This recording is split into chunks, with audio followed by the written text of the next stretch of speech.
আন্দোলনকারী যদি ইসরায়েলি পণ্য পাওয়া হয় জ্বালিয়ে দেওয়া হবে মার্কেট।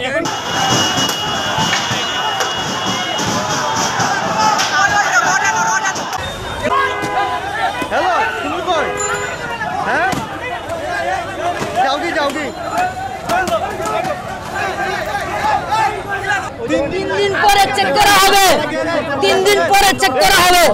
যদি ইসরায়েলি পণ্য পাওয়া হয় জ্বালিয়ে দেওয়া হবে মার্কেট। জি অবশ্যই আল্লাহ পণ্য আছে, আমাদেরকে ধোঁকা দিচ্ছে। কিছু পণ্য আমাদের সামনে বাঙ্গার পর বলছে পণ্য নাই, আল্লাহ কসম করে বলছি পণ্য আছে, আল্লাহ পণ্য আছে।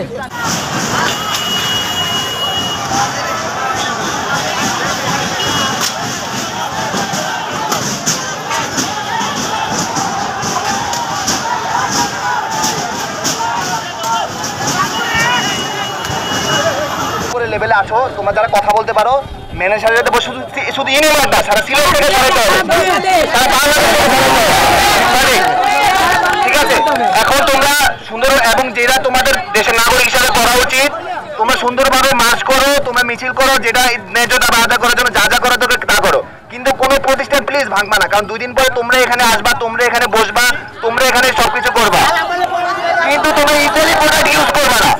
আমাদের আলটিমেটাম 3 দিন, কই দেন 3 দিন পর যদি 3 দিন পর যদি কোনো প্রোডাক্ট আমরা পাই মার্কেট সহ ইনশাআল্লাহ আক্রমণ হবে। ভাই আমরা আপনাদের কথা মানলাম, আপনারা মুরব্বী আপনাদের কথা মানলাম। এই যে ম্যানেজার রে বললেন, জি জি ম্যানেজার আজকে থেকে ওরা বিক্রি করবে না। 3 দিন টাইম দিলাম, 3 দিনের পর যদি কোনো পণ্য পাওয়া হয় ইনশাআল্লাহ চালাইবো।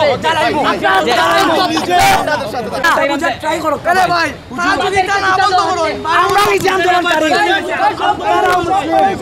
ইউনিমাইটের মালিক তো বাংলাদেশী বাবা, বাংলাদেশ জায়গা পণ্য সিলেটে একটাও থাকতে পারতো না। যে পণ্য দিয়ে আমার